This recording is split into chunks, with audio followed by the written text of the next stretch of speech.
நான் ஏற்கனவே நீங்க சொன்னது ஏங்க டிஎம்கேக்கு வந்து திமுக கருப்பு செப்பு வேஷ்டி, அவங்களுக்கு கருப்பு செப்ப வரல.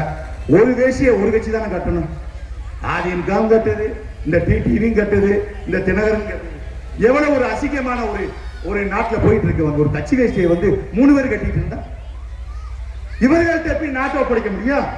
ஒரு வேட்டிக்கே சண்டை, ஒரு வேட்டிக்கே சண்டை பிடிக்கிற ஒரு இயக்கம் அதிமுக இருப்பவர்கள், உங்களால் எப்படி இந்த நாட்டை ஆள முடியும்?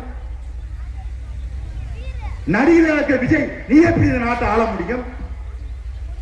மைக்கை பிடித்து எதை வேணாலும் பேசிக் கொண்டிருக்கிற சீமான் அவர்கள் எப்படி இந்த நாட்டை ஆள முடியும்?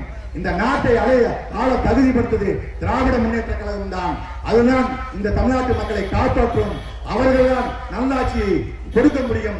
இன்னும் வருகின்ற சட்டமன்ற தேர்தலே 2026 தேர்தலே மதிப்புக்கு மரியாதைக்குரிய முதலமைச்சர் மு க ஸ்டாலின் அவர்கள் மீண்டும் 2வது முறையாக முதல்வருக்கு உதயசூரியன் வாக்களித்து வெற்றி பெற செய்வேன் என்று கேட்டு வாய்ப்புக்கு நன்றி கூறி விடைபெறுகின்றேன். நன்றி, வணக்கம்.